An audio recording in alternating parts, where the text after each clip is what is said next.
Agora sim, tá gravando. Então, gente, muito bem-vindos, né? Mais uma aula de mecânica clássica. Estamos aí entrando no nosso último mês de aula.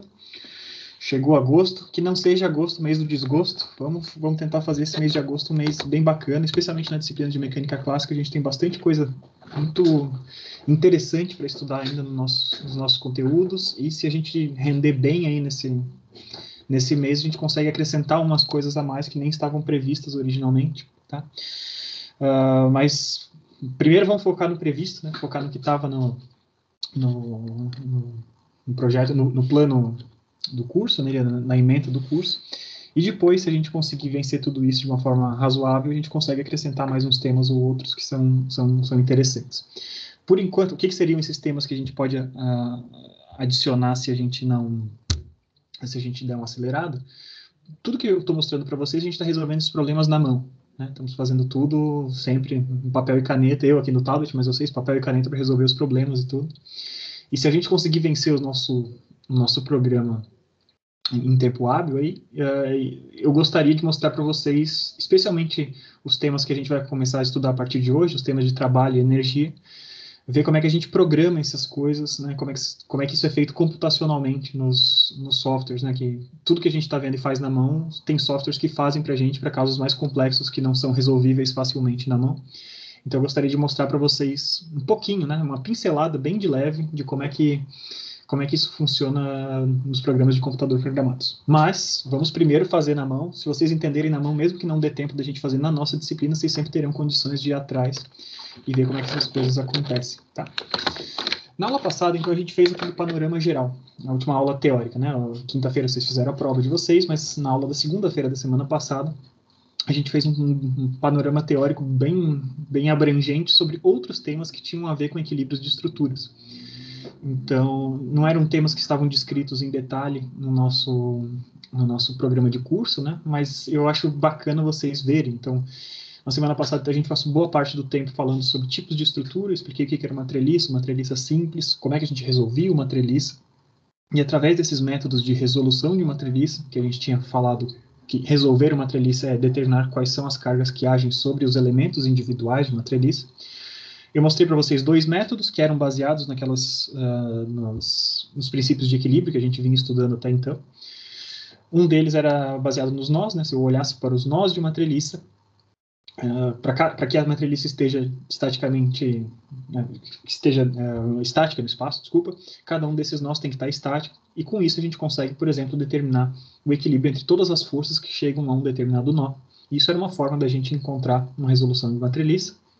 Através desse tipo de resolução, a gente propagava informações, eu mostrei para vocês, a gente resolvia um nó, e propagava essas informações para os outros nós, e com isso a gente distribuía, e era sempre possível a gente resolver uma treliça através do método dos nós por conta disso. Só que às vezes a gente tinha interesse de resolver, não a treliça inteira, não todas as barras de uma treliça, mas resolver uma barra de uma treliça. Então, um elementozinho de uma treliça, eu quero saber qual é a força que age sobre ele. Os motivos para isso são diversos, né? Então, uma tarefa de manutenção. Eu falei isso na aula passada, mas não custa a gente lembrar. Vou fazer uma tarefa de manutenção, preciso repor uma barra exclusiva dessa treliça. Para repor essa barrinha individual da treliça, eu preciso conseguir dimensionar essa barra, então saber qual é a carga que age sobre aquela barra. Então, não necessariamente eu preciso resolver as outras 50 milhões de barras da treliça, eu preciso resolver aquela especificamente. E eu mostrei para vocês, então, como é que a gente faz isso através do método das seções. Então a gente corta, né, faz um corte virtual numa treliça, separa essa treliça em dois pedaços, e ao separar essa treliça em dois pedaços, a gente apaga o restante. Na hora que a gente escolhe um dos lados desse corte virtual, a gente apaga o resto da treliça do outro lado, e o resto da treliça todo está representado pelas forças que aquele resto da treliça realiza sobre a parte que nos sobrou.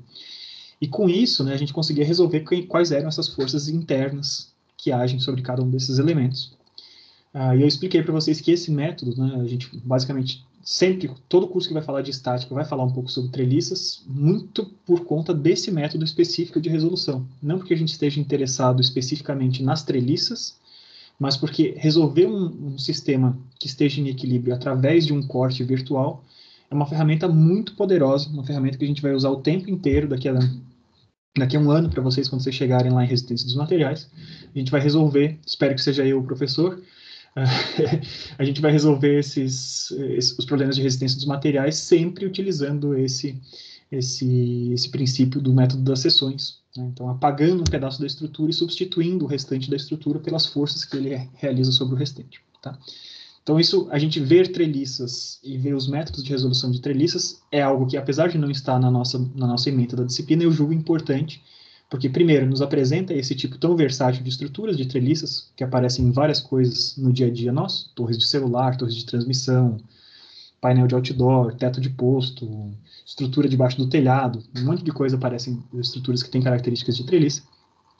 E também nos introduz essa ferramenta de resolução de problemas de equilíbrio, que é muito versátil, uma ferramenta de resolução de problemas de equilíbrio que vai aparecer sempre que vocês fizerem mecânica dos sólidos, né, resistência dos materiais, mecânica dos sólidos, seja como vocês querem falar, vocês vão precisar saber como é que utiliza isso. Então, essa foi uma parte importante da aula passada por conta disso. Em seguida, então, para essa primeira parte, a gente resolveu primeiro um problema de método dos nós, e em seguida a gente se embananou todo, eu me embananei todo, né, para resolver um problema de método das seções, não por conta do método das seções, a gente montou, né, o problema do método das seções vai ser resolver essas 3 equações super simples, maravilha.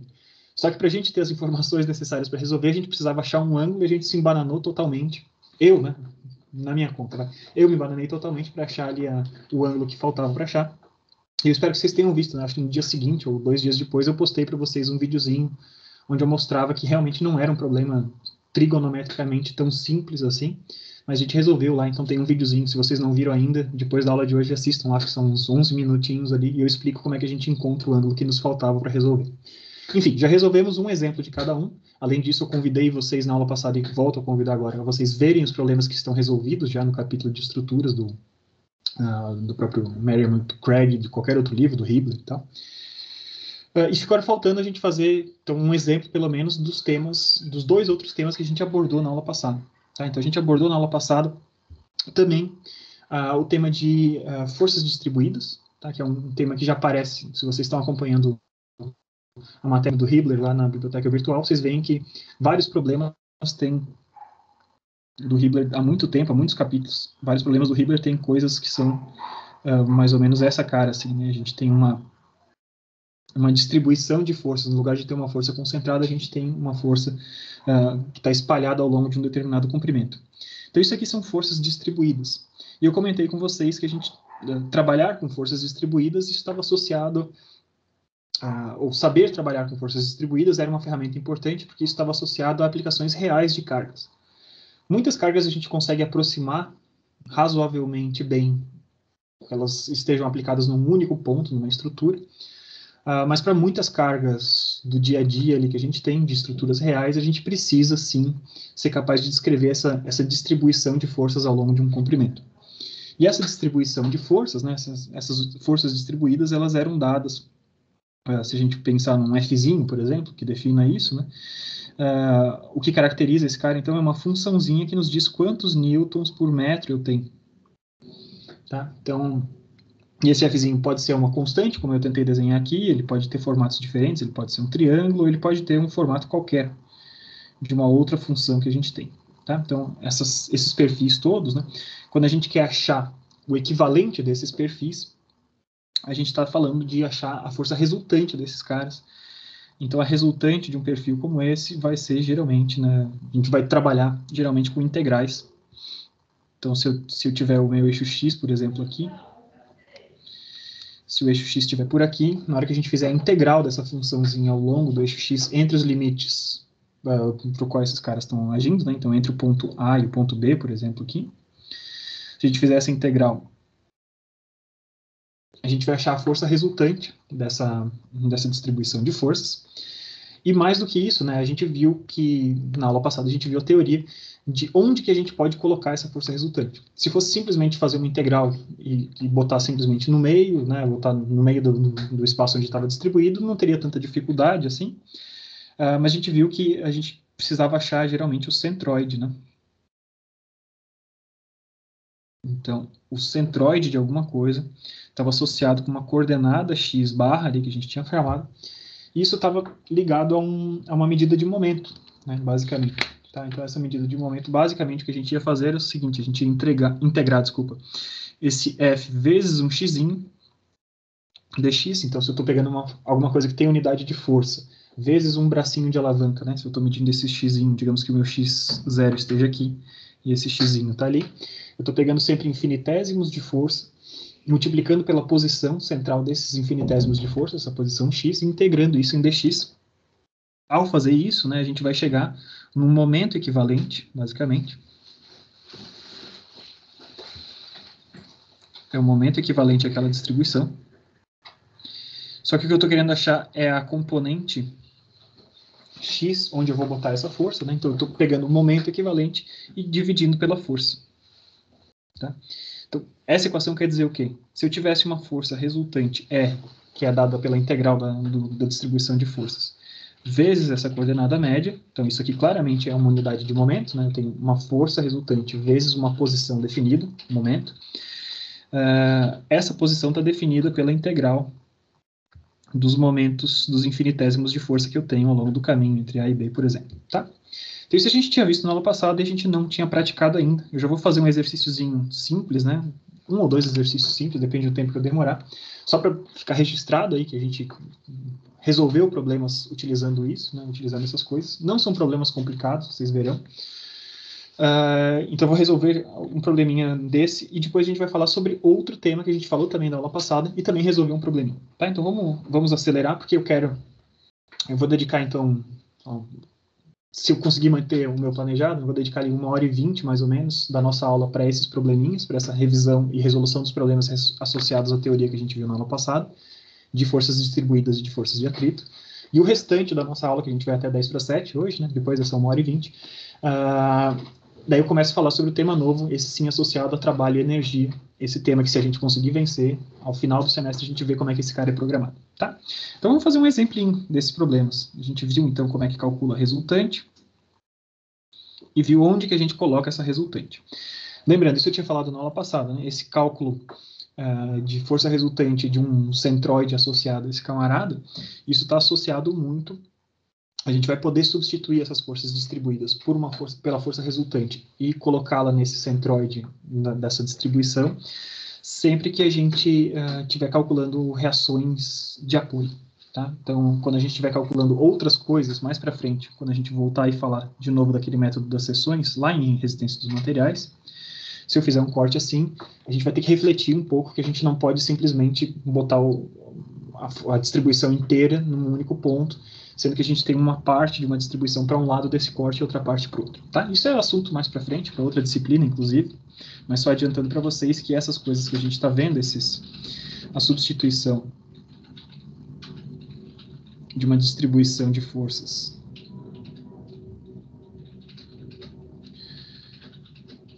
por resultante em um centroide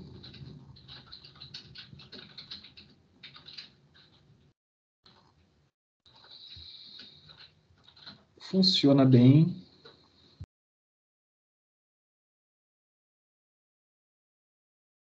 para o cálculo de reações de apoio.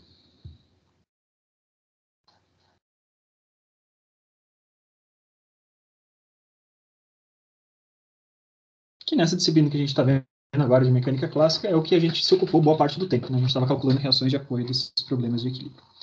Então vamos fazer probleminhas simples aqui, onde a gente consiga praticar, nem que seja preliminarmente, né, introdutoriamente, os conceitos que a gente tinha visto.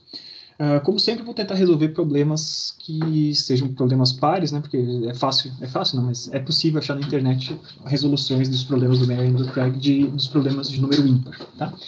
Então vamos pegar o primeiro problema ali dos problemas introdutórios, a gente está agora no capítulo 5, tá?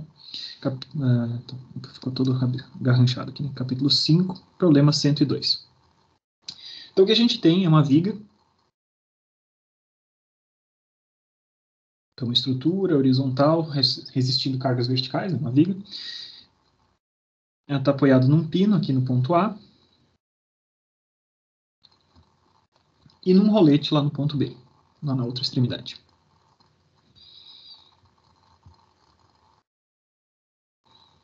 E sobre essa estrutura, a gente tem uma força concentrada, aplicada aqui a 1 metro de distância do ponto A,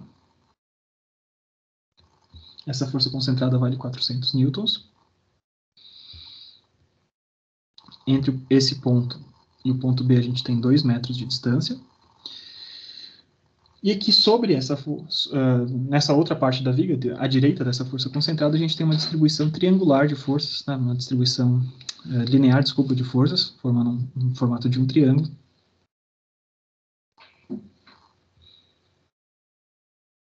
Agindo dessa forma, tá? E o valor da força aqui nessa extremidade é de 1.500 newtons por metro. Tá? Ele está nos dando o valor limite ali desse cara. E a gente quer calcular quanto é que valem as reações de apoio. Tá? Então, a gente poderia resolver esse problema de diversas formas possíveis, né? Mas eu vou mostrar para vocês uma forma simples. Eu vou pegar a parte da força distribuída e vou substituir ela pela resultante e achar onde é que fica o centroide. Simplesmente isso que eu vou fazer. Tá?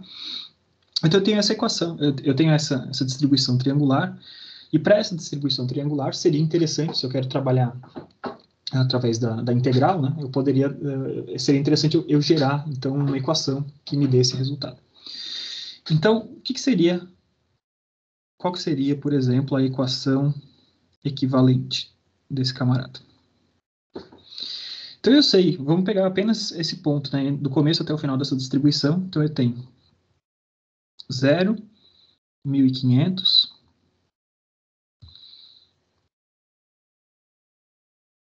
e aqui em x eu tenho o ponto 0 e aqui o ponto de 2 metros de distância. Então eu posso fazer uma tabelinha, por exemplo, né? Então eu tenho o valor de x e de y, por exemplo. Quando x vale 0, y vale 0. Quando x vale 2 metros, y vale 1.500 metros, 1.500 newtons por metro. Tá bom?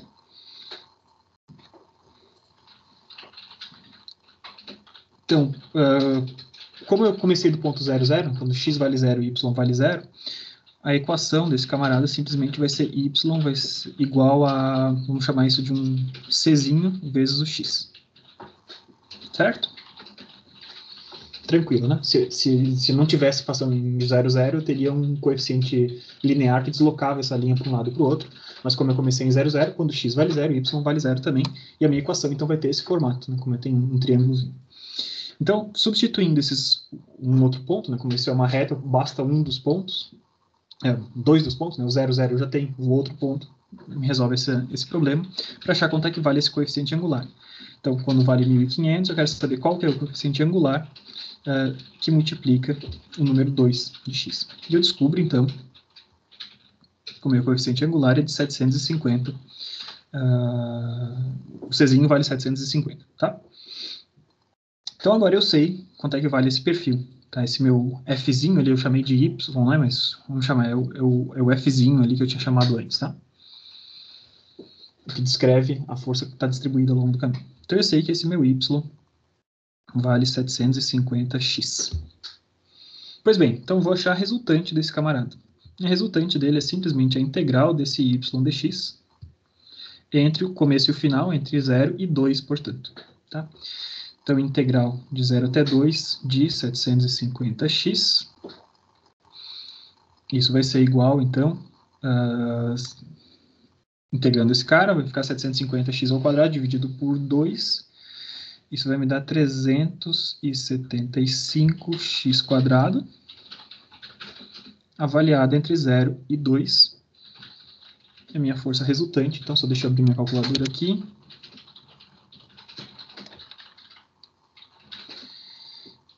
Vai ser 375 vezes 4, né? Vezes 2 ao quadrado, então 375 vezes 4. Eu tenho, então, 1.500 newtons. Tá? Fui pelo caminho da integral. Não teria um caminho mais fácil? Tem, né? Então, quando a gente está falando em integral, eu estou falando de uma área de alguma coisa. Eu tenho um triângulo aqui, né? Então, qual que é a área desse triângulo? É base vezes altura sobre 2, certo? Então, a área desse triângulo, base vezes altura sobre 2, base vale 2, altura vale 1.500, dividido por 2, a área vale 1.500 newtons. Tá bom? Então, esse é um caminho alternativo aqui. Estou mostrando para vocês priorizando o caminho pela integral, porque o caminho da integral é mais fácil, né? Mais versátil. Se vocês sabem fazer via integral, qualquer que seja a expressão da curva que vocês tiverem, vocês conseguem resolver o problema. Tá? Então, achei a força resultante vale isso. Agora, a gente precisa achar quanto é que vale esse x barra. Então, o x barra vai ser o quê? Vai ser a integral de y vezes x dx, né, os partezinhos de momento, entre 0 e 2, dividido pelo r. Então, a gente substitui o que a gente sabe. Então, a integral desse cara era de 750 x vezes x. Então, eu tenho 750x vezes x, 750x ao quadrado dx. Faltou o meu dx aqui, né? Tudo isso dividido pelos 1.500. Então, fazemos essa conta. Integral de 750x ao quadrado vai ser 750x ao cubo dividido por 3. Então, isso vai me dar 250x ao cubo, avaliado entre 0 e 2, dividido por 1.500. 250 vezes 2 ao cubo, que é 8, né? Isso dá 2.000. Então, 2.000 dividido por 1.500, a gente tem 1,33. 33333 metros, tá? De novo, não tinha uma forma mais fácil de fazer isso? Bom, para os triângulos, né, também, talvez vocês já saibam disso, né, o centroide do triângulo também é uma posição conhecida, tá? O centroide do triângulo sempre está, se ele está nessa posição aqui, ele está a 2/3 de distância de x. Tá? Então, isso é esse cara aqui, essa posição x barra, que é o que a gente estava procurando. Nos triângulos que estão nessa posição, x barra vale 2/3 da base. Tá bom? Então, a base vale 2. Se eu botasse 2 ali, ficava 4 dividido por 3, dava os mesmos 1,33. Tá? Então, substituir, né, a minha força distribuída, fazendo esse procedimento, eu substituí ela por uma força concentrada num determinado ponto. Então, meu problema original vai ser equivalente ao quê? Aquela força concentrada de 400 newtons, que eu vou chamar de F1. E, em seguida, essa outra força resultante, ela vai estar aplicada. Esse cara aqui estava 1 metro, e esse outro aqui está mais 1,33 m para o lado de cá, 1,33 metros. Aqui eu tenho 0,66, completando os 2 metros que eu tinha antes. E eu tenho as reações de apoio. No ponto A, eu tenho um pino, então eu posso ter RAY e RAX. No ponto B, eu tenho apenas um rolete, então eu tenho RBY. E agora virou um problema como qualquer outro, né? Se eu tenho duas incógnitas no ponto A, o cálculo de reações de apoio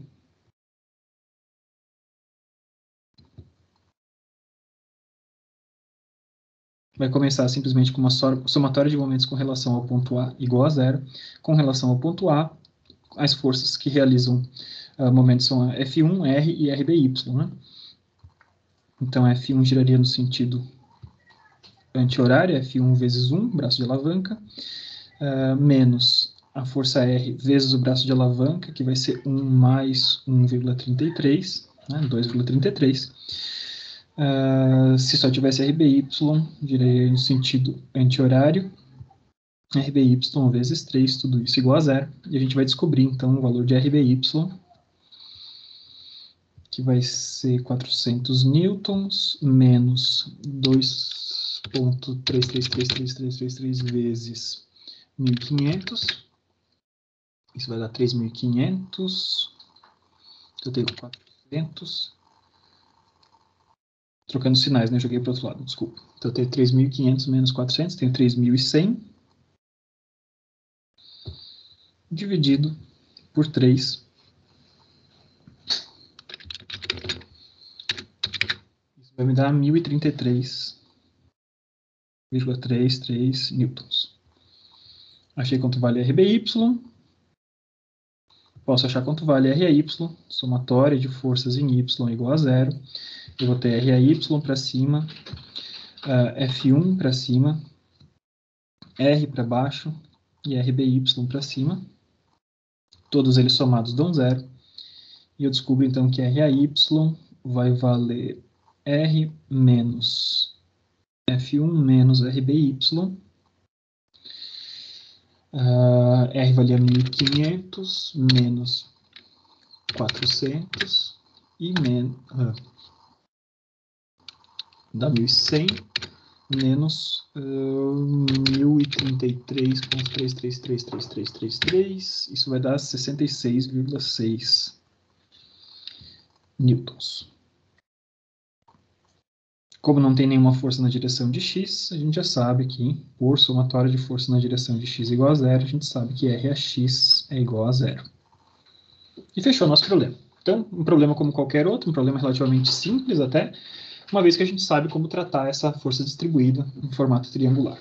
Tá? Muito bem. Vamos passando adiante aqui.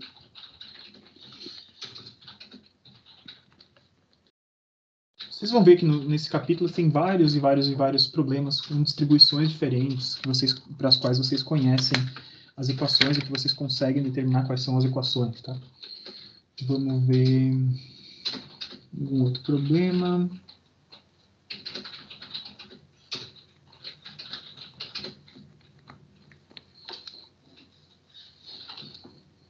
Então, o que seria mais interessante? Eu pegar outro perfil? Simplesmente pegar outro perfil seria achar outra equação. Né? Eu achei uma equação linear, mostrei para vocês como é que a gente acharia uma equação linear. Eu pegar um outro perfil, sei lá, senoidal, seria simplesmente você pegar qual que é a equação do seno que vale entre esses dois pontos, né, entre o ponto inicial e o ponto final, e integrar esse cara da mesma forma como eu fiz antes. Acho que é mais interessante para vocês verem como as coisas funcionam, para eu resolver um problema que a gente tenha duas distribuições diferentes agindo sobre uma barra. Tá? Então eu vou resolver o problema 508. Ainda são problemas curtos, tá? Eu estou pegando os problemas introdutórios para a gente não perder muito tempo, para a gente ter tempo de falar sobre as coisas mais interessantes da aula de hoje. Então, o 508, a gente tem, mais uma vez, um pino e um rolete, ponto A, ponto B. Normal a gente ter essa distribuição, né? Lembre-se, pino e um rolete são coisas que inserem três incógnitas, né? Num pino eu tenho duas incógnitas, no rolete eu tenho uma, e a gente tem três equações de equilíbrio quando o problema está em duas dimensões, tá? Então é bem normal isso acontecer. E a gente tem dois triângulos. Esses dois triângulos de carregamento aqui, eles têm a mesma altura, só que bases diferentes. Tá? No problema anterior eu mostrei como que a gente construía, achava as equações para esses caras todos, e eu mostrei para vocês que isso era perfeitamente equivalente a gente calcular a área e o centroide do triângulo. Tá? Então, se eu já mostrei para vocês como que o negócio é equivalente, eu vou usar agora simplesmente a fórmula da área e do centroide. Tá? Então, a gente tem comprimento da barra, 1/3 do comprimento da barra está aqui, e 2/3 do comprimento da barra estão aqui. A e B, e o valor maior desse cara vale W0. Tá? Então, calcular as reações de apoio desse cara. Para a gente fazer isso, a gente vai substituir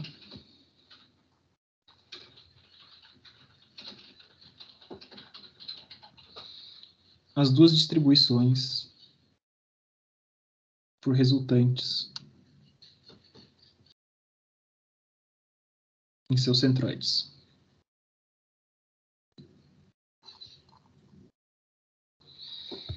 Então, o primeiro triângulo, a gente tem uma altura W0 e uma base L/3.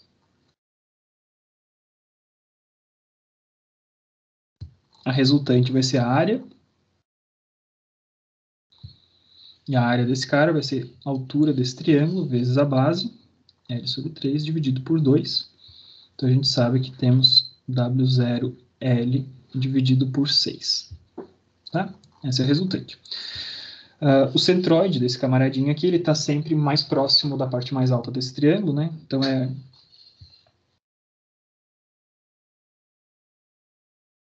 ele vai estar aqui a 1/3, né, a coordenada x desse centroide. Esse cara aqui vai estar a 1/3 desse comprimento. Então, vai ser L/3 dividido por 3. Esse cara aqui vai estar em L/9.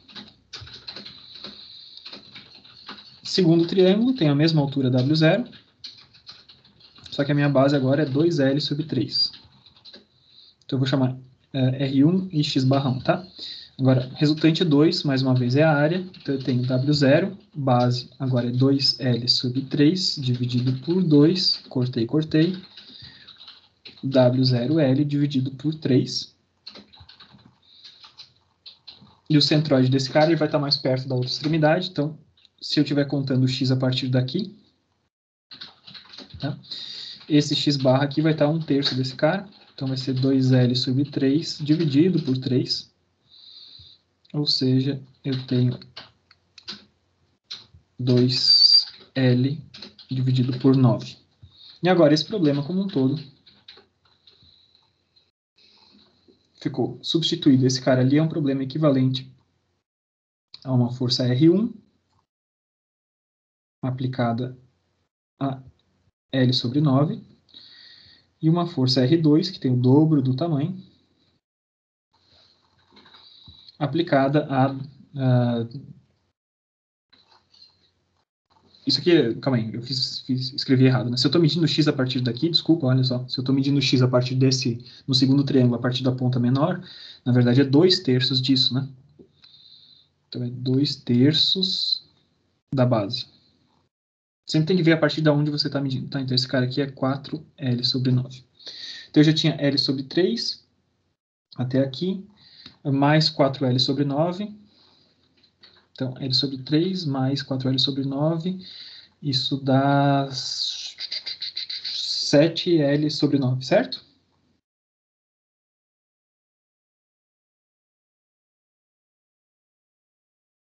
Se eu não fiz nenhuma conta equivocada. É isso. E esse sistema inteiro está equilibrado, então, pelas duas reações de apoio. RAY, RBY e RAX a gente sempre coloca que ele pode aparecer, apesar de não ter nada na direção de X. Tá? Então, sempre que a gente tem mais de uma distribuição, a gente trata cada uma delas individualmente, tá? Porque a gente não vai ter, não vai se ocupar de ficar, sei lá, procurando uma expressão, uma função que seja descontínua entre elas. A gente vai pegar as partes, que elas são contínuas, e fazer essa integração, tá? Antes da gente passar para os problemas de atrito, só queria mostrar mais uma coisa que a gente pode fazer. No problema 506, o problema anterior. Tá, eu só não estou terminando aqui o problema porque é exatamente equivalente ao outro, né? Seria meio chato a gente ficar continuando, tá?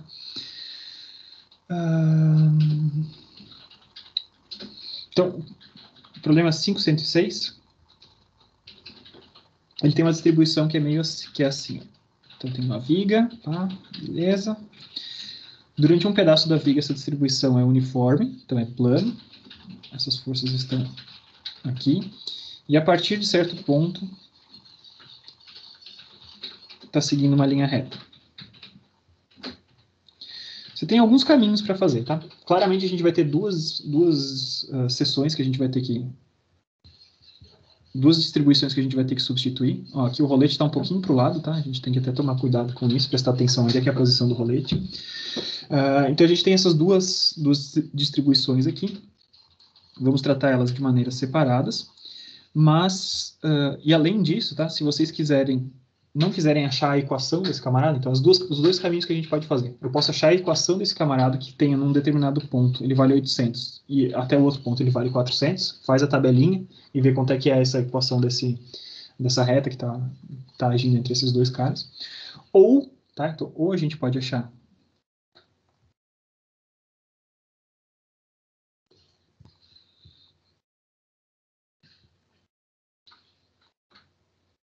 a equação dessa partezinha ali. Ou a gente pode ser mais malandro e mais malandro no sentido de preguiçoso, tá? Ou a gente desmembra alguma coisa em duas partes, tá? Ou podemos desmembrar da seguinte forma. Essa partezinha ali que está inclinada, ela é claramente separável numa parte constante e numa parte inclinada, tá? Então, essa parte constante, se vocês olharem, a gente poderia pegar tudo que age aqui na viga inteira e dizer que ao longo da viga inteira eu tenho uma distribuição de 400 newtons por metro, e nessa parte inicial da viga a gente tem somado uma distribuição triangular.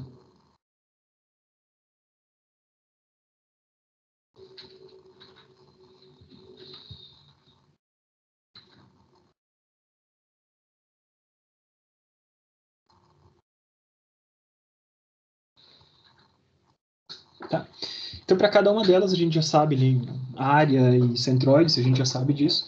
Eu posso substituir cada um desses pedacinhos, a resultante equivalente a esses pedacinhos, e colocar na viga. Não vai fazer diferença se eu fizer pela integral de tudo ou se eu fizer essas somatórias desses dois casos. Tá? Então, a gente pode ser flexível e criativo na resolução dos nossos problemas de forças distribuídas. Temos diversos problemas diferentes, como eu comentei com vocês, tá? Vocês têm o problema, sei lá, 5.122, vocês têm uma equação de uma parábola. Um problema... que mais que a gente tem aqui? Parábolas tem um monte aqui, né? Problema 513, vocês têm uma equação que é uma onda senoidal. Então, são simplesmente formas de distribuição de forças que vocês podem utilizar para fazer a integração desses caras, tá? Acho que não compensa a gente perder muito tempo com isso. Acho que vocês pegaram a ideia geral. Espero que vocês tenham pegado a ideia geral, tá? Professor, Pois não. quando você divide, assim, por exemplo, ali em duas cargas, né, a parte do triângulo e a do retângulo, aí eu vou ter, então, eu teria duas resultantes, cada uma num centroide das duas figuras? Seria Isso mesmo. Então, esse carinha aqui, né, ele vai ter uma resultante a ele, do tamanho da área, no centroide desse cara, e essa parte inteira tem o centroide no miolo dessa cara. Beleza. Tá bom? Então, fica super fácil, né, de a gente resolver um problema dessa forma, tá? Como eu falei, o que é mais seguro, né, a origem disso tudo são integrais de funções, que você acha qual é a função, integra essa função. Beleza, se vocês souberem fazer isso, tá excelente. Agora, para resolver problemas mais rapidamente, eu poderia simplesmente pegar esses dois caras e resolveria, vocês iam ver que chegava no mesmo resultado. Tá? Agora eu queria resolver um probleminha que tivesse associado a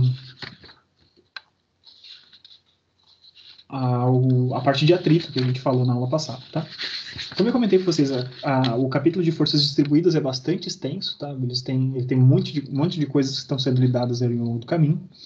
Tem, inclusive, toda uma parte que está associada com hidrostática. Falei isso na aula passada, né? Então, a gente definir qual é o perfil de pressão que está sendo aplicado por um fluido por conta dos efeitos de empuxo desse fluido. Tudo. Eu não vou abordar isso, porque vocês têm uma disciplina de mecânica dos fluidos que vai falar diretamente. A mecânica dos fluidos vai falar praticamente só sobre esses tipos de coisa, né? Só não, mas uma boa parte da mecânica dos fluidos vai falar sobre isso. Então, acho que vocês vão já estudar bastante, né? Então, tem um probleminha ali, por exemplo, que é o 5.195. Tem um tanque, e esse tanque tem um formato definido, e eu tenho uma portinha nesse tanque. Tá? Tem uma profundidade aqui de líquido, eu tenho essa portinha, eu conheço o ângulo desse camarada aqui, 30 graus, e eu quero saber qual que é a força que eu tenho que fazer se eu ponho um cabo aqui nessa ponta, qual é a força P que eu tenho que fazer para conseguir abrir essa porta. Tá? Isso é uma questão também associada a forças distribuídas, né? Porque você sabe quanto é que vale a partir da cota, a partir da superfície livre, né? Você mede H na profundidade do líquido a partir daquilo ali, a partir daquele ponto da superfície livre desse cara. E à medida que esse H vai descendo, você tem valores diferentes de pressão, né? Essa pressão está associada ao peso do líquido que está ali para cima, né? Então a pressão está associada a mgh. E daí, dependendo do formato daquela porta, você tem o valor daquele... Uma pressão é simplesmente uma força por uma unidade de área, né? Então, você tem quanto que vale o valor da pressão. Se você consegue descrever geometricamente onde que está aquela área, você vai fazer de novo uma integral, né, da pressão sobre aquela área, vai achar uma força resultante, uma força equivalente a essa distribuição, e com essa distribuição você consegue saber, fazendo um somatório de forças com relação à dobradiça aqui que está no ponto A, por exemplo, qual é a força que você vai ter que fazer, tá? Então, vocês têm todas as coisas que vocês precisariam para resolver esse tipo de problema desde já, mas vocês terão uma disciplina tratando sobre isso mais na frente, por isso que a gente não vai falar. Saibam que está tudo relacionado à nossa disciplina aqui de mecânica clássica, tá? Então, as bases vocês estão aprendendo agora de coisas que vocês vão aplicar mais lá para frente. Vamos para o atrito. Atrito.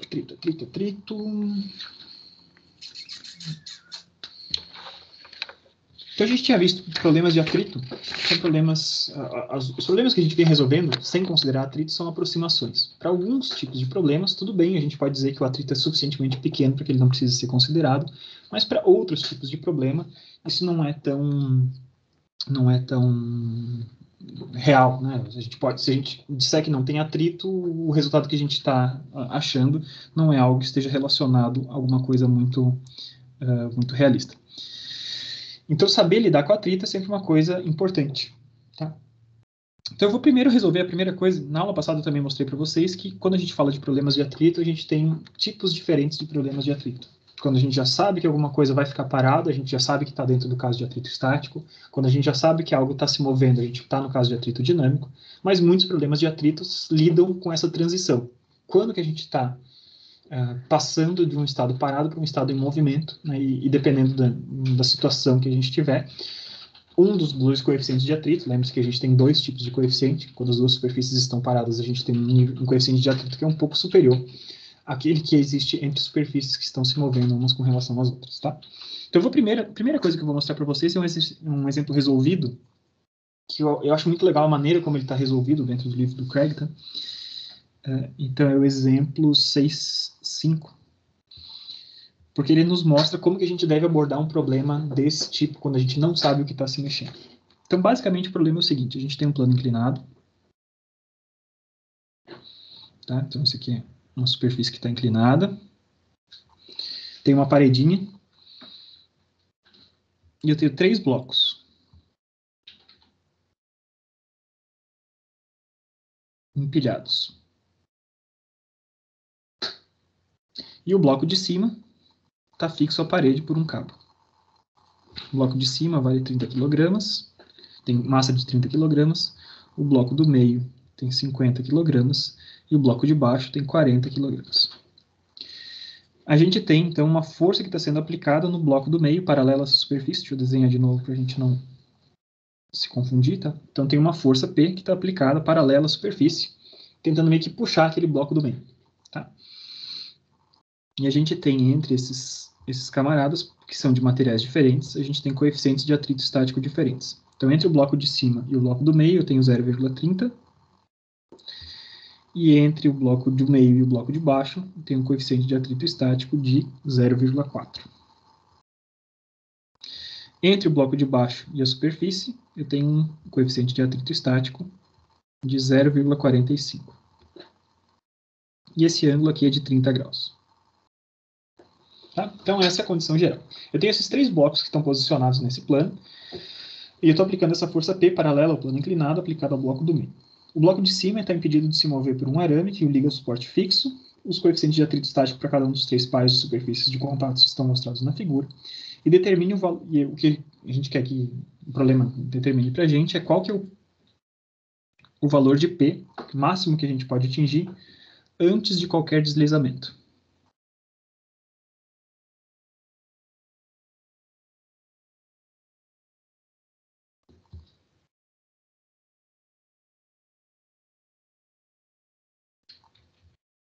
Então, é o valor máximo que P pode atingir antes que qualquer deslizamento aconteça.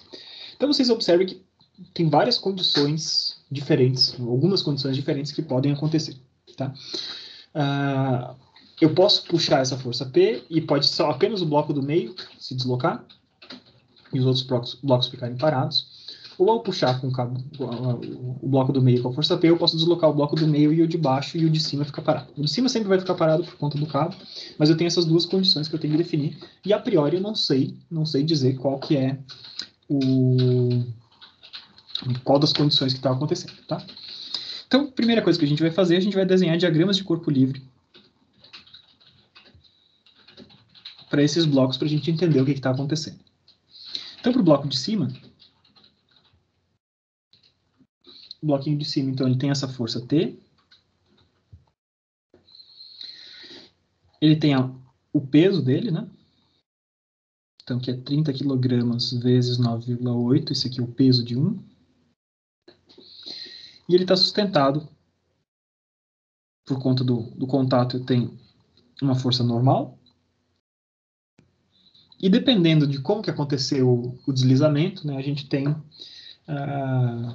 quer dizer, para o bloco de cima, né, o bloco do meio sempre vai se mexer, tá? Nas duas condições, quando só o bloco do meio se mexe, ou quando o bloco do meio e o de baixo se mexem junto, o bloco do meio está se mexendo.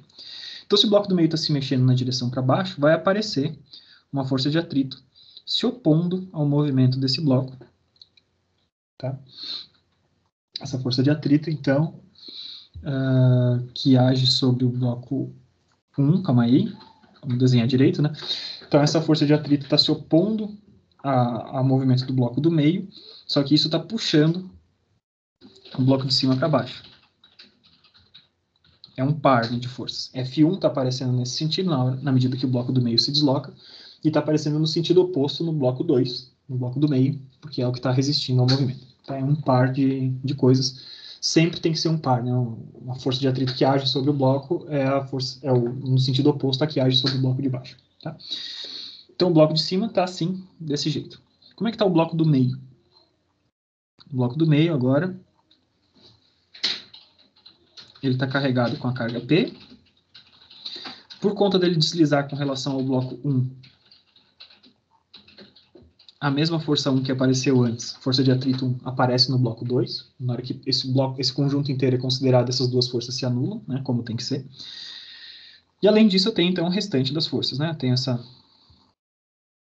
o peso P2 nesse cara, que é a massa de 2 vezes a gravidade. Tenho uma força normal de 2. E eu tenho também, como essa força normal de 1 está sustentando o cara de cima, ela aparece aqui também.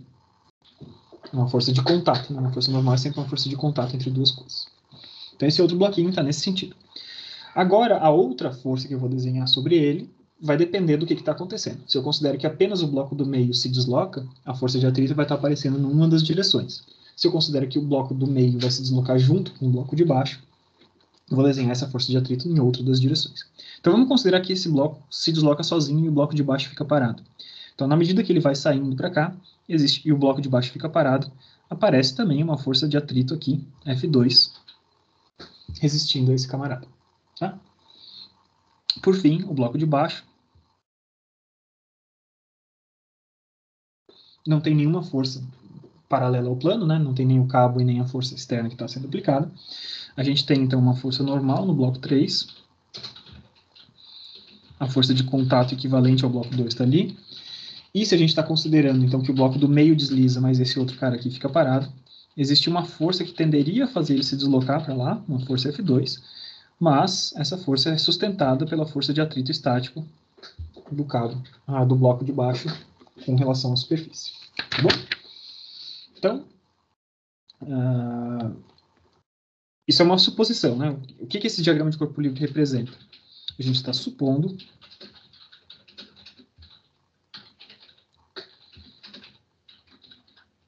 que o bloco do meio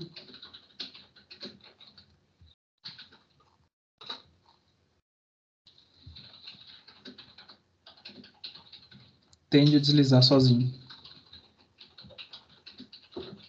Tá? Por isso, essas forças estão orientadas desse jeito.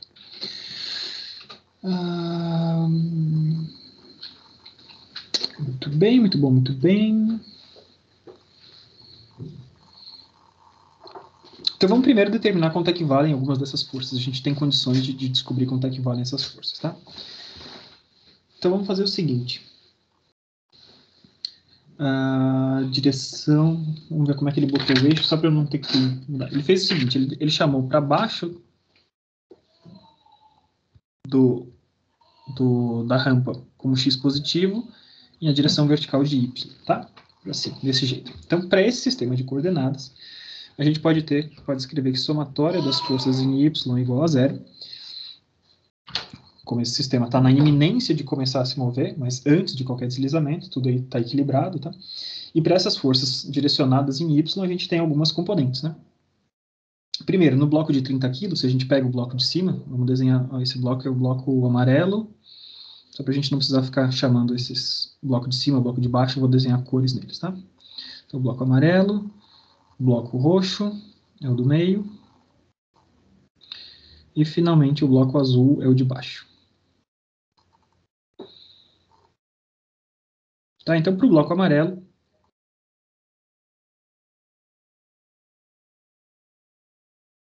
a gente vai escrever o seguinte.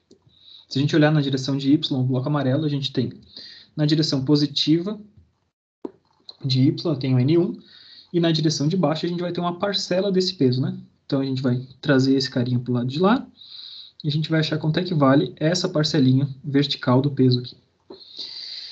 Se esse plano inclinado está de 30 graus, né, aqueles 30 graus estão aqui também, tá? Entre a normal e a força, e que a gente está mostrando é que a gente tem, então, o P1 vezes cosseno de 30 graus. Né, o cateto adjacente àquele ângulo. Esses dois caras são os dois únicos que atuam na direção de Y, eles somados dão 0, e com isso a gente consegue achar quanto é que vale N1. Tá? Então, P1 é 30 vezes 9,8,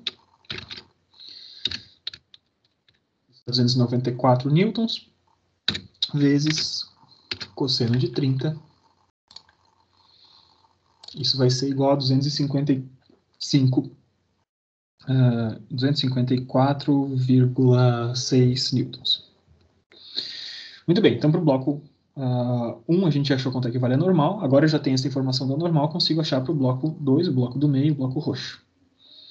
Então no bloco roxo agora a gente vai escrever o quê?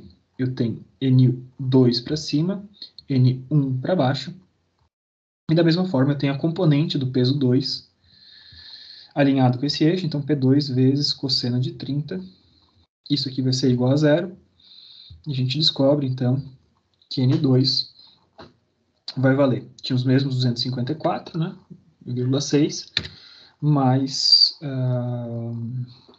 50 vezes 9,8 vezes cosseno de 30.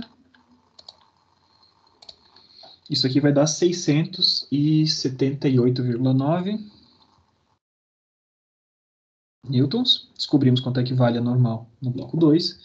E agora a gente vai para o bloco 3, o bloco azul.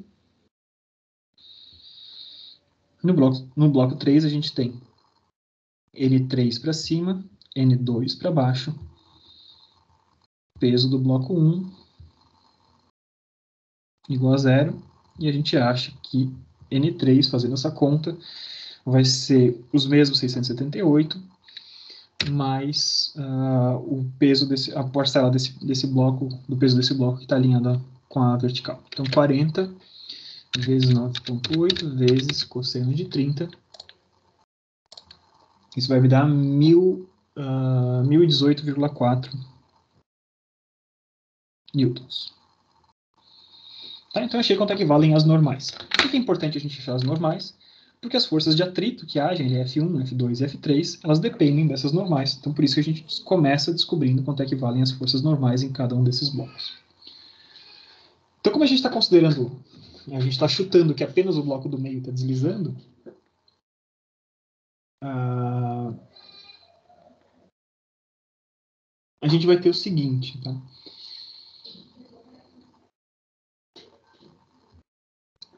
Quanto é que é a força, para esse bloco deslizar, a gente tem que achar quanto é que valeriam essas forças de atrito, F1 e F2. Vamos lá no diagrama de corpo livre, tá?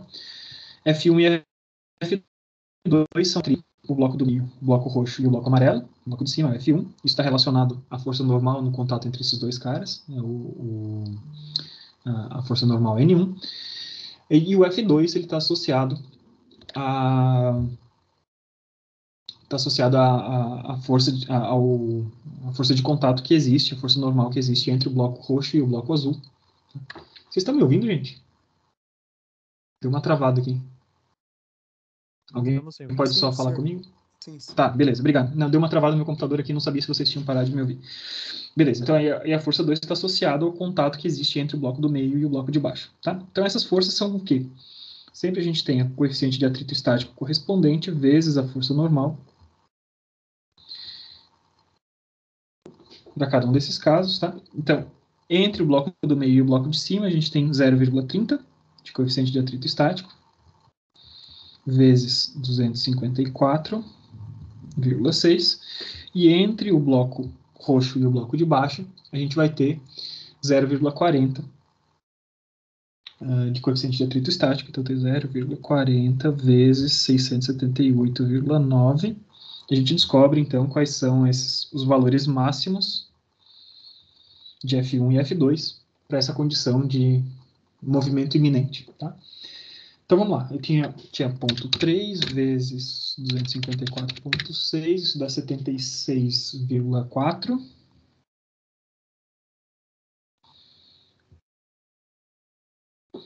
E para a força 2, eu tenho ponto 4 vezes 678,9, dá 271,5.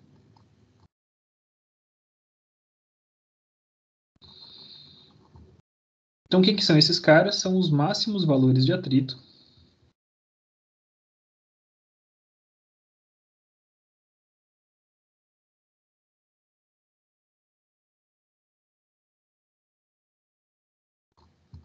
estático.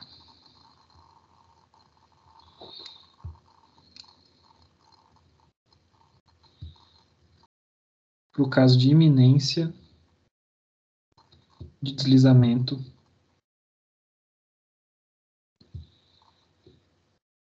no bloco do meio. Tá? Muito bem. Então, agora tem esses valores de F1 e F2, no máximo, né? Eles vão chegar a esse valor. E agora a gente vai fazer, então, um equilíbrio de forças para o bloco do meio. Então, considerando o bloco do meio, que é o bloco roxo, no bloco roxo, vamos ver o que acontece quando eu escrevo somatória de forças na direção de x igual a zero. Então, está tudo parado, mas está na iminência de se mover dessa maneira, como a gente tinha descrito. Então, para esse bloco ali do meio, considerando a direção de x, que é essa que está alinhada com o plano, né, a gente vai ter na direção positiva, a gente vai ter P. Na direção positiva também, a gente vai ter essa parcelinha do P2, né, desse cara que está alinhado com o plano ali. E isso tudo vai estar sendo segurado por F1 e por F2. Tá bom? Então vamos lá, escrevendo isso. Tenho mais P, mais 50 vezes 9,8, né, que é o P2. Vamos botar simplesmente P2, que eu estava chamando até agora. P2 vezes o seno de 30. O que estava na vertical estava associado ao cosseno, o que está paralelo ao plano é associado ao seno. Então, P2 vezes seno de 30. Isso está sendo resistido por F1 e F2. Tudo isso dá igual a zero. E a gente descobre, então, que o P pode valer até F1 mais F2 menos P2 vezes seno de 30. Então, vamos lá. Isso aqui são 271,5 mais 76,4 menos 50 vezes 9,8 vezes seno de 30. Isso vai me dar 102,9. Resolvi meu problema? Ainda a gente não pode afirmar isso. Por que a gente não pode afirmar isso? Porque essa resolução do problema a gente está admitindo que apenas, né, para a condição de iminência de deslizamento apenas do bloco do meio. A gente não sabe o que aconteceria se a gente fizesse a conta considerando que o bloco do meio e o de baixo se mexessem juntos. Tá?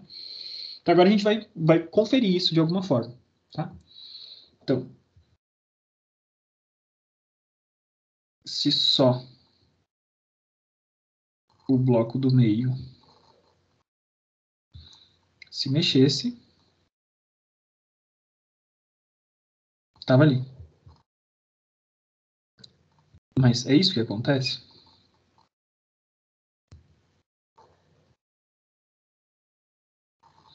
A gente precisa conferir, tá? Então, como é que a gente vai conferir isso? A gente vai olhar para o bloco de baixo, para o bloco azul. E no bloco azul a gente vai escrever somatória de forças em x é igual a zero para aquele bloco azul. Então, quem que é aquele bloco azul?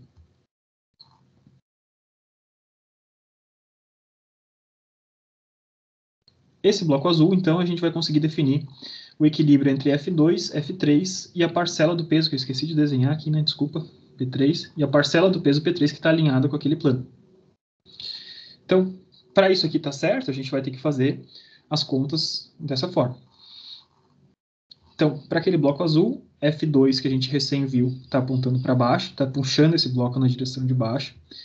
F3 está segurando esse bloco para cima, né? O atrito estático entre esse bloco e a parte de baixo está segurando ele para cima. E na direção de baixo eu tenho P3 vezes seno de 30. Esses caras têm que se equilibrar para que isso vale, para que a minha hipótese original dê certo, tá? Então vamos substituir, vamos descobrir quanto é que vale F3. Então F3 vale F2 mais P seno de 30, tá? Então F2 a gente tinha um valor de 271,5 mais 40 vezes 9,8 vezes seno de 30. Isso vai dar 467,5 newtons. Então, para aquele bloco ficar parado de fato, eu tenho que ter uma força de atrito de 467,5 newtons. Isso é possível? Isso vai depender do quê? Da condição de atrito que exista entre esse bloco e o chão. Tá? Então, F3 máximo vale quanto? Vale o coeficiente de atrito naquela par de superfícies vezes a normal 3, que a gente calculou antes. O coeficiente de atrito entre esse cara e a superfície, como a gente tinha visto, é de 0,45. E a normal 3, como a gente calculou antes, vale 1018,4. Então, 0,45 vezes 1018,4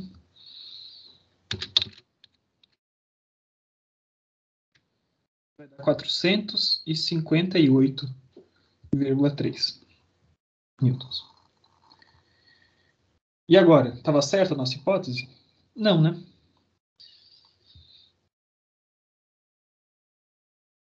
Porque o máximo atrito que pode existir, máximo atrito entre o bloco azul e o plano é de 458. Então, a minha hipótese de que só o bloco do meio desliza era furada, né? Porque o bloco do meio não vai deslizar sozinho, porque para ele deslizar sozinho eu precisaria ter mais atrito disponível entre o bloco de baixo e o plano do que existe efetivamente. Ou seja, a gente vai ter que consertar a nossa hipótese. Tá? Então,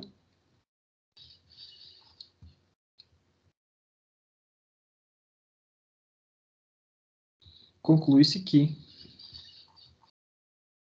o bloco do meio desliza junto com o de baixo.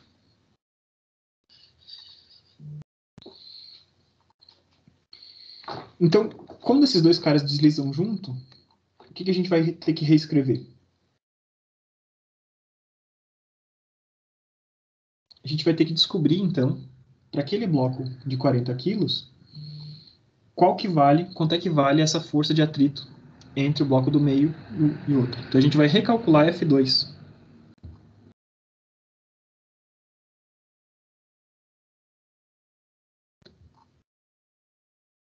E esse F2 vai ser o quê? Vai ser o F2 que vai agir entre esses dois blocos, que vai fazer com que os dois se arrastem sozinhos. É o atrito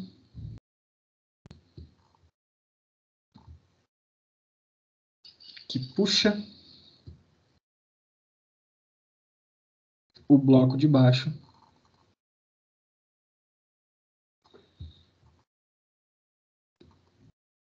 para descer junto com o do meio.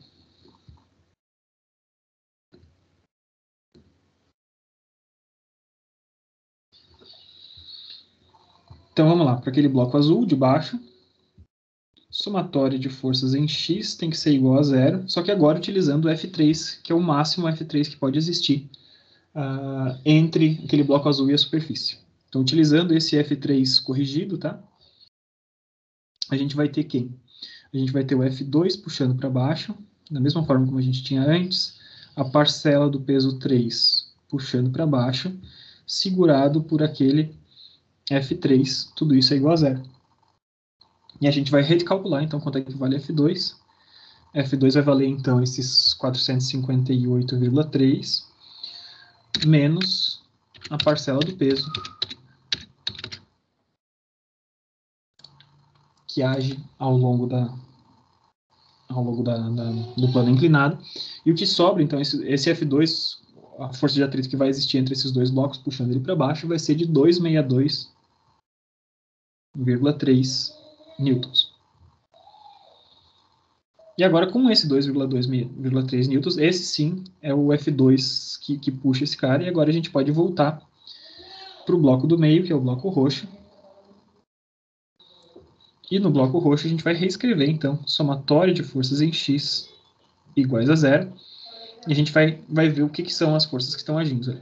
Então a gente tem P, a força P no cabo positivo para baixo, a parcela do peso de 2 alinhado ali para baixo, segurado, então,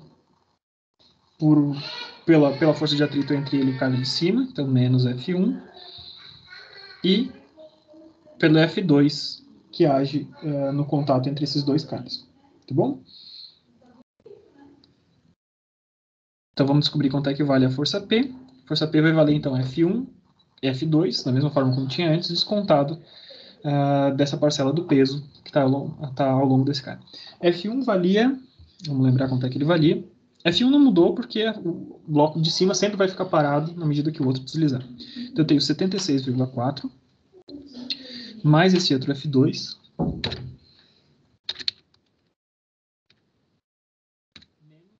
a parcela do peso desse bloco do meio, que é de 50 quilos.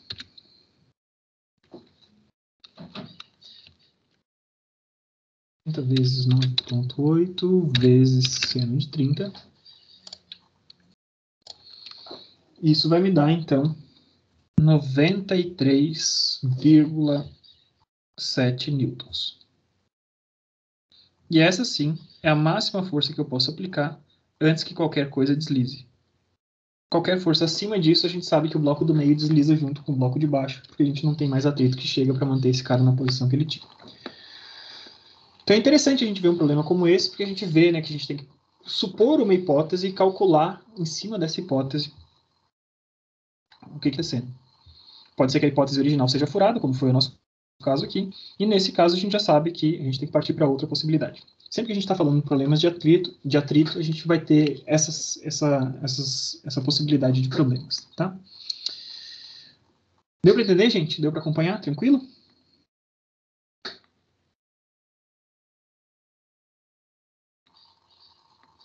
Tudo certo? Maravilha. Então a gente tem diversas coisas diferentes. Tá? Vou resolver um probleminha rapidinho aqui. Problema 6.8. Imagina que você tem... Não sei se vocês sabem o que é uma tenaz. Uma tenaz é uma... Imagina que você tem um copo de alguma coisa bem quente, tá? Então, um cadinho com metal líquido dentro de um forno. Tá? Você está derretendo aço. Então tem um recipiente cerâmico que se chama cadinho. Você põe ele dentro do forno, liga ali, vai para 1.200 graus, por exemplo, está tudo liquefeito ali dentro. Você precisa tirar esse cadinho de dentro do forno. Tá? Então, olhando de cima, o que está acontecendo é basicamente o seguinte. Você tem o cadinho, aqui dentro está o metal líquido, tá? Estou olhando de cima. Vou desenhar em vermelho aqui para vocês saberem. Ali está quente. E esse instrumento que é utilizado para remover esse tipo de coisa é tipo uma tesoura bem longa. Tá? Então, ela tem um formato meio assim.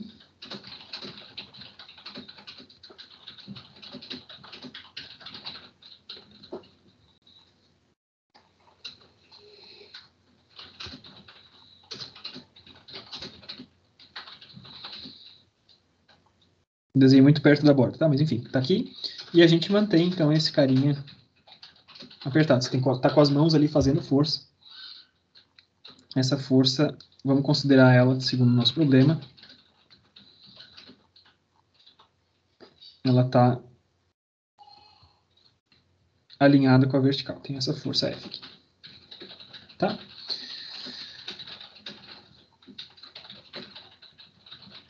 Entre esses dois caras, eu tenho 20 graus de abertura. Eu quero saber quanto é que tem que ser o atrito estático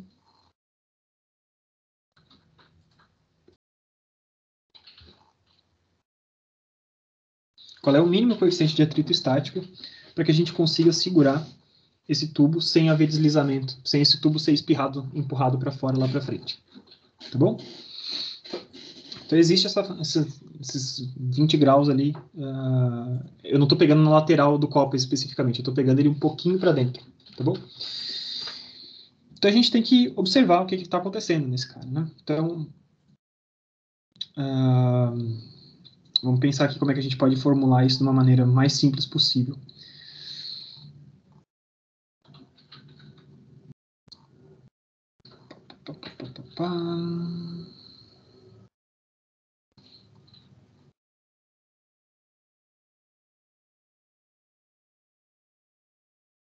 Então, qual é a parcela dessa força que está tendendo a empurrar esse cara para fora? Basicamente, a gente pode pensar isso, né, dessa forma. Né? Se eu estou fazendo essas forças F ali, uma parcelinha dessas forças, ou um múltiplo dessas forças F, tenderia a empurrar esse cara para fora por conta dessa posiçãozinha que a gente tem. Então, vamos tentar enxergar o que acontece. Se vocês quiserem ir tentando no caderno de vocês, eu não resolvi esse problema antes também, tá? Vamos tentar resolver ele agora. Tomara que eu não me perca, que nem eu me perdi na semana passada. Então, tenho o cadinho ali, tenho duas superfícies, tenho forças nessas superfícies. Tá? Se esse negócio é todo simétrico, vamos chamar as forças que estão nos braços aqui de F1, por exemplo. Eu tenho esse F2 que está aqui.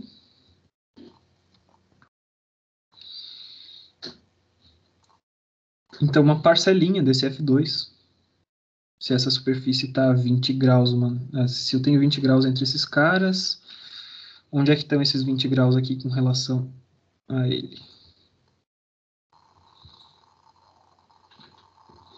Essa aberturinha ali é de 20. Então, aqui, até aqui, né, digamos que esteja simétrico, né? Se eu tenho 20 graus de abertura, eu vou ter um triângulo de 10 e 10, são dois triângulos simétricos de 10, e aqui esse cara está perpendicular, é uma normal àquela superfície. Tá? Então eu tenho duas forças que estão... essas forças estão agindo ali, e eu tenho esse triângulo de 10 ali. Muito bem. Então, a força está nessa direção, e eu quero saber, então, qual é a força de atrito que pinta. Vamos desenhar a força de atrito.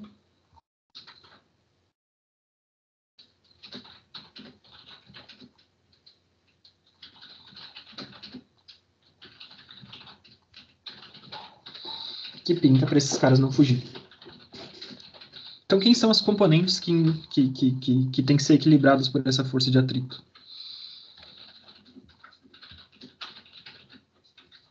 A gente vai ter, então, uma parcelinha dessa força, se essa força está alinhada assim.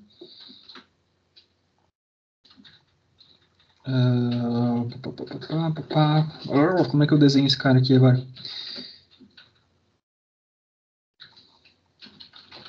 Dessa forma, né? Então tem um F2 na direção. F2 está aqui. Ele vai ter uma componente na direção de Y. E ele vai ter uma componente na direção de X.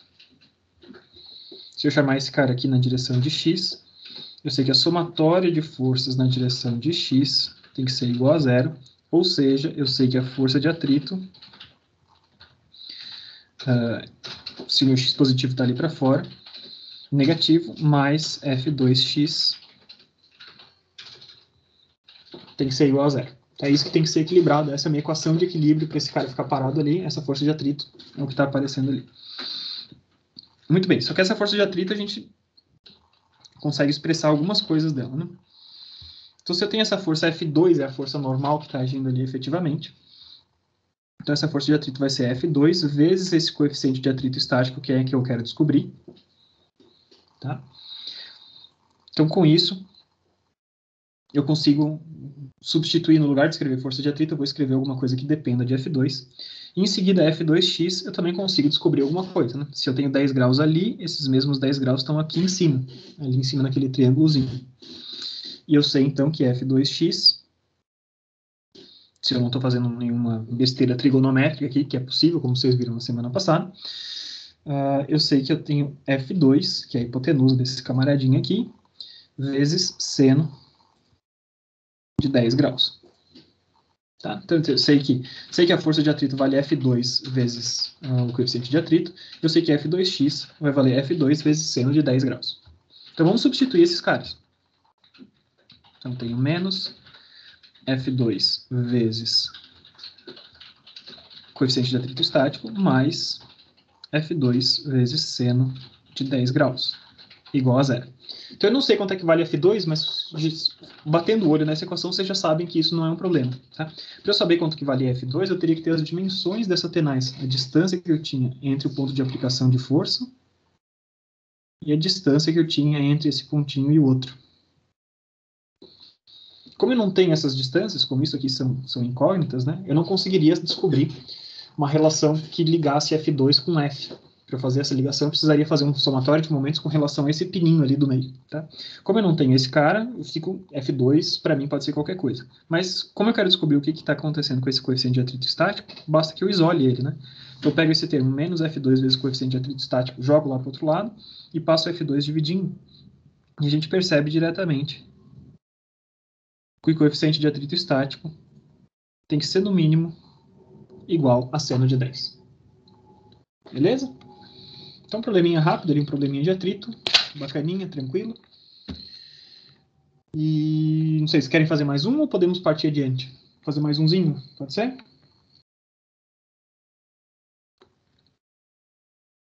Pode sim, professor. Então tá. Então vamos fazer o 615. De novo, né, eu estou resolvendo problemas que são relativamente rápidos. A gente só vê os conceitos de atrito. Né? Problemas mais complexos teriam outras situações diferentes, mas a lógica seria exatamente a mesma. Então, 615 é o seguinte, tem uma esquina, uma parede e o chão. Tem um rolete aqui, então, um rolamentozinho, tem uma barra,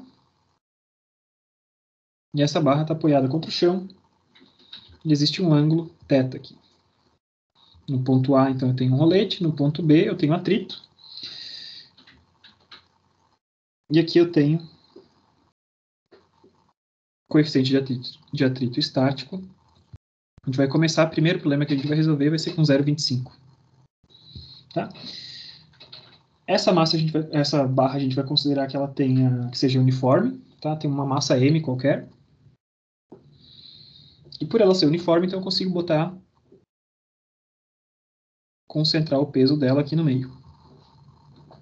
Tá bom? O que é a pergunta do problema?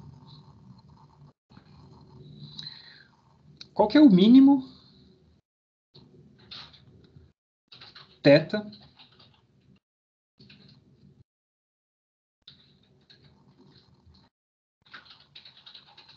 para que haja equilíbrio?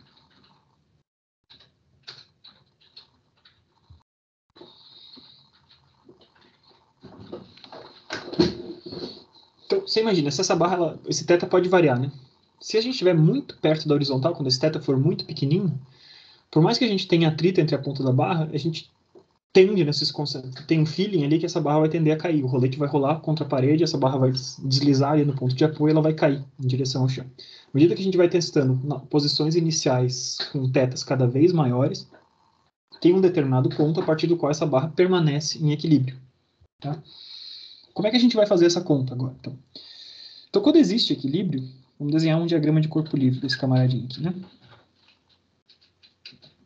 Tem um diagrama de corpo livre, ali eu tenho um rolete no ponto A, então eu tenho simplesmente normal à superfície, RX, e nessas condições de equilíbrio aqui, a gente vai ter então RBY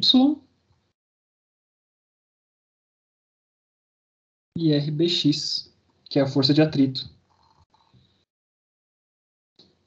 associada a esse camaradinho ali, tá? E aqui eu tenho um ângulo θ. O que carrega esse sistema é a força-peso na minha estrutura. Tá bom?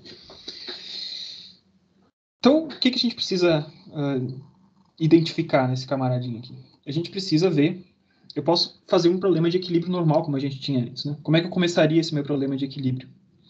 Se eu fizesse somatória de momentos ao redor do ponto B igual a zero, isso seria interessante, porque a gente descobriria quanto é que vale a força RAX. Falou, Vinícius. Até mais. Boa aula e acerta essa baliza, por favor. Então, somatória de momentos com relação ao ponto B, a gente consegue descobrir quanto é que vale esse... Tá funcionando para vocês ainda, gente? De novo, travou meu computador aqui. Só conversem comigo. Assim. Tá, beleza. Meu computador tá meio esquisito, tá? Não, dá um desconto. Então, somatória de momentos com relação ao ponto B vai nos levar a achar quanto é que vale RAX. E por que é importante a gente achar quanto é que vale RAX? Porque na hora que eu escrever somatória de forças na direção de x, a gente descobre que RAX é a força mínima que tem que ser equilibrada para aquela força de atrito. Se essa barra está em equilíbrio, numa determinada posição, essa força ali vai estar associada a isso. Tá? Então, somatória de momentos com relação ao ponto B, quanto é que vale isso? Digamos que essa barra tenha comprimento L. Tá bom? Então, quanto é que vale o braço de alavanca que age com relação a esse cara? Isso aqui vai ser L seno de θ. E esse cara aqui de baixo vai ser L cosseno de θ. Tranquilo de enxergar isso? Acho que essa altura da disciplina está tranquilo da gente ver essas coisas todas, né? Poxa, perdemos o Vinícius e a Vânia foi junto. Acho que a Vânia também foi para a autoescola. Então tá, somatória de momentos com relação ao ponto B igual a zero. Quem que gera momento com relação ao ponto B? Eu tenho RAX vezes L seno de θ. Se só tivesse isso, giraria no sentido horário, então negativo. E se só tivesse a força-peso, vezes metade desse braço de alavanca. Como isso é uniforme, né, a gente pode aplicar um braço na metadezinha ali que a gente tem. Então, vezes L cosseno de θ dividido por 2. Tudo isso vai ser igual a zero. E eu descubro, então, quanto que vale RAX. RAX vai valer, então, P. Os L estão cortando. Então, joguei para o outro lado. Passei o seno dividindo. Então, eu tenho P sobre 2 vezes cosseno dividido por seno. Tá, então, cosseno dividido por seno é a cotangente, ou boto a tangente para baixo, tanto faz aqui, tá? Eu vou botar a tangente embaixo só porque a minha calculadora é super simples, eu não tenho cotangente escrito aqui na minha frente. Voltou a Vânia. Não foi para outra escola. Então, P2, tangente de θ. Então, descobri quanto é que vale RAX, para que essa estrutura esteja em equilíbrio. Quando a estrutura está em equilíbrio, RAX vale isso. O que isso tem a ver com atrito? Tudo, né? Somatória de forças em x igual a zero nos diz o quê? Nos diz que RAX para a direita, RBX para a esquerda, do jeito que eu desenhei, equilibrados tem que dar zero. Então eu sei quanto é que vale RBX, ele vai ter que valer RAX. Se essa estrutura está em equilíbrio, ou seja, em P, 2 vezes tangente de θ. Tá? Onde é que está entrando o coeficiente de atrito? Por enquanto eu sei o valor da força de atrito, mas eu não entrou ainda o meu coeficiente de atrito nessa conta. Então, para isso, eu preciso descobrir quanto é que vale RBY. Por quê? RBY é a força normal àquela superfície onde eu tenho atrito. Então, somatório de forças em Y igual a zero, a gente tem peso para baixo, mais RBY igual a zero. E eu descubro, então, que RBY vale exatamente o valor do peso. Esse cara aqui é a força normal,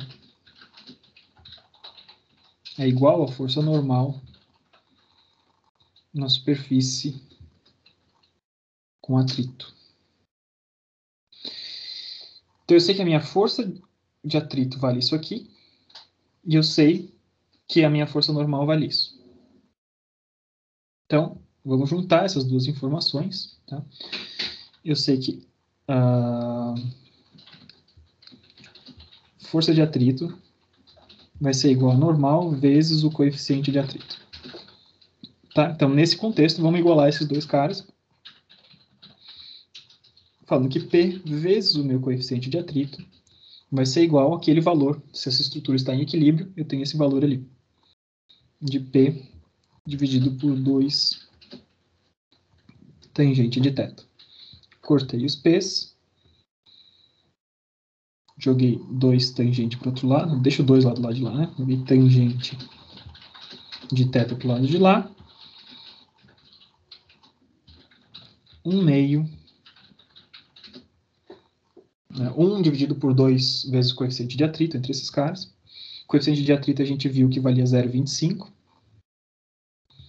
1 dividido por 0,5, ou seja, dá 2. Ou seja, o θ mínimo para o qual existe equilíbrio é tangente a menos 1 de 2. Então vamos lá, quanto é que é isso? 2.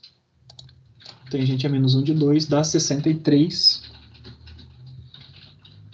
em graus, tá? 63,43 graus.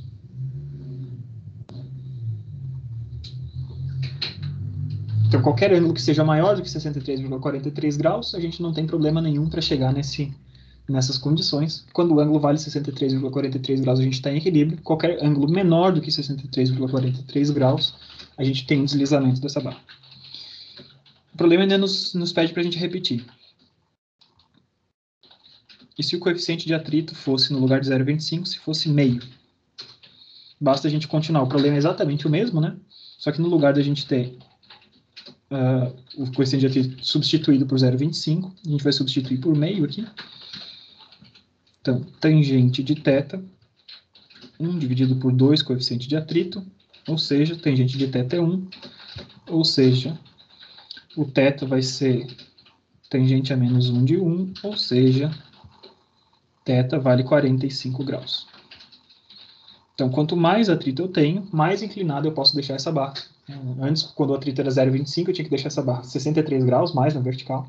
Só que quanto mais ásperas forem essas superfícies, mais eu consigo deitar essa barra e ainda assim ela mantém o equilíbrio. Né? Coisa que a gente tinha de feeling, né? Ou simplesmente pensando nesse problema. A gente tem diversos outros problemas, tá? De atrito, de diversas coisas diferentes aqui. Eu acho muito bacana vocês praticarem ele, né? A gente não vai cobrar isso em prova, não vou fazer lista de exercício com nada, mas é um exercício bacana para a gente ver se a gente pegou o feeling por trás da coisa. Como é que você monta um problema de atrito e o que você tem que considerar nesses problemas. Acho que está tranquilo, né? De atrito. Então, com isso, gente, eu só vou parar o vídeo, eu vou respirar uns 5 minutinhos, eu volto às 5h15, né? Daqui uns... vai 10 minutos, 5h17 eu volto e a gente começa a falar sobre o tema novo da aula de hoje, que é a parte de energia, tá bom? Só vou parar o vídeo, daí o vídeo fica mais curtinho, a gente volta a gravar e fala sobre o tema novo da aula de hoje. Essa primeira parte foi a recapitulação e resolução de exercícios de aula, da coisa da aula passada que eu não consegui fazer. Beleza? Ficou alguma pergunta?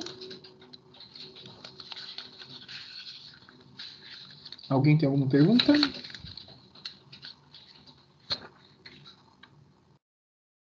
Então tá.